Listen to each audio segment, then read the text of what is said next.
Here's one for you. So if you can't use your left or right foot to drive a car, how do you actually drive a car? It's actually really simple. There is companies that do adaptations to vehicles and some cables and levers, which when you look at it the way they do it is actually very straightforward, and it makes driving a car without using your feet really simple. Here is a standard straightforward Tucson. It is an automatic. Now it does need to be cleaned, so bear with me on this. But along through here there is this here. So that is the brake, that is the accelerator, and watch what's happening.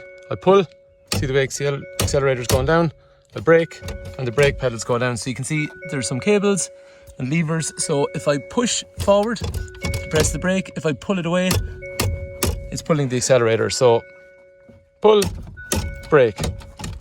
To use it, I mean, all you're doing is you get into the car, you start the car like a normal car, that's fine.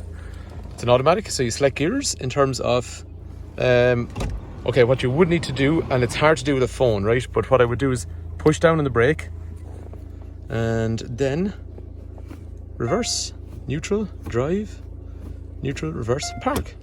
Into reverse, and then just going to feed the throttle so I can accelerate or I can brake, and then we'll get out on the road. To accelerate, just pull the lever. See here on the right, I'm just pulling the lever and it accelerates. As an automatic, it just keeps changing gears itself. It is possible to do this in a manual car, and I have customers that have manual cars, but it's more complex to drive. Once you're up to speed, just hit the cruise control, and then you can regulate your speed. I mean, you can still use the throttle on the right, but it does get tiring on your arm.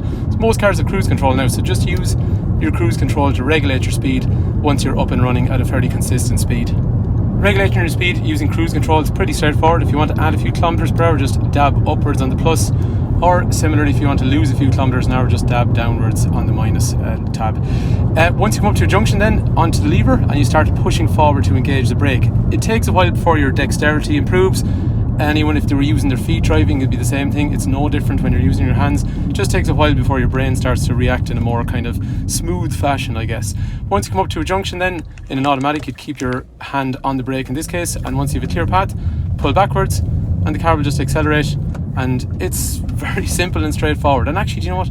It's quite comfortable. And to be fair, that's it. That's actually pretty much all you need to know. That's how you drive a car without using your feet once it's professionally adapted. When you're finished your journey, then it's brake, brings the car to a stop, back into park, and that's it. Conclude your journey. So hopefully that video was useful. Maybe you are somebody that might get some use out of it. Maybe you know somebody that might get use out of it, or maybe you're just curious about it, or maybe you weren't until you learned something. Anyway, thanks a million for watching.